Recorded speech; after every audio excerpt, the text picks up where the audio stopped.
તો એક વાત કરીએ તો PM Modi Gujarat global trade શોનું પણ ઉદ્ઘાટન કરવાના છે। શું છે ખાસ ગ્લોબલ ટ્રેડ શો તેની પર નજર કરીએ તો 1500 કંપનીઓ સંસ્થાઓ ભાગીદાર બનશે ગુજરાત ગ્લોબલ ટ્રેડ શોમાં। 10 અને 11 જાન્યુઆરી વ્યાપારી પ્રતિનિધિઓ આમંત્રિતો ઉદ્યોગપતિઓ અને એકેડેમિક્સ માટે રિઝર્વ કરવામાં આવી છે।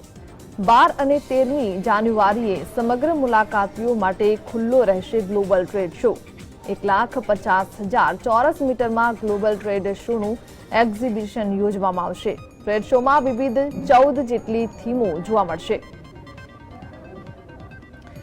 તો 1500 જેટલા સ્ટોલ પણ મૂકવામાં આવશે। ગુજરાત ગ્લોબલ ટ્રેડ શોમાં ભારતનું સૌથી મોટું પ્રદર્શન યોજવામાં આવશે। તો ગુજરાત ગ્લોબલ ટ્રેડ શોમાં વાઇબ્રન્ટના પ્રથમ દિવસે 3000 ચોરસ મીટરમાં 36 ત્યારબાદ સ્ટોલ વધીને 1500 સુધી પહોંચશે। તો અંદાજે 15-20 લાખ લોકો ગ્લોબલ ટ્રેડ શો નિહાળવા આવશે। Automobiles, agro and food, aerospace and defence તો પેવેલિયન્સમાં એનર્જી એન્ડ પેટ્રોકેમિકલ્સ, પર્યાવરણ, આરોગ્ય, ફાર્મા પણ જોવા મળશે। બાયોટેક, એન્જિનિયરિંગ એન્ડ મેન્યુફેક્ચરિંગ પણ આ પેવેલિયન્સમાં હશે। તો અર્બન મોબિલિટી એન્ડ ઇન્ફ્રાસ્ટ્રક્ચર પણ જોવા મળશે। તો મેરીટાઈમ, રિસર્ચ એન્ડ ડેવલપમેન્ટ પણ આ પેવેલિયન્સમાં જોવા મળશે। તો મુલાકાતી પ્રતિનિધિ મંડળને ફ્રી વાઈફાઈ ઇન્ટરનેટ પણ મળશે।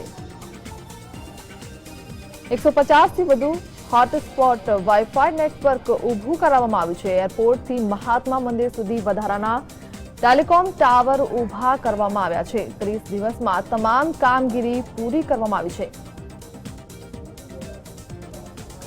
તો કઈ સુવિધાઓ ઊભી કરવામાં આવી છે તેની વાત કરીએ તો admin building, special conference room, food courts, information centre પણ ઊભું કરવામાં આવ્યું છે। તો મુલાકાતીઓને આ સુવિધાઓ મળી રહેશે। ગોલ્ફ કાર્ટર્સ, બેટરી ઓપરેટેડ વ્હીકલમાં લઈ જવાશે।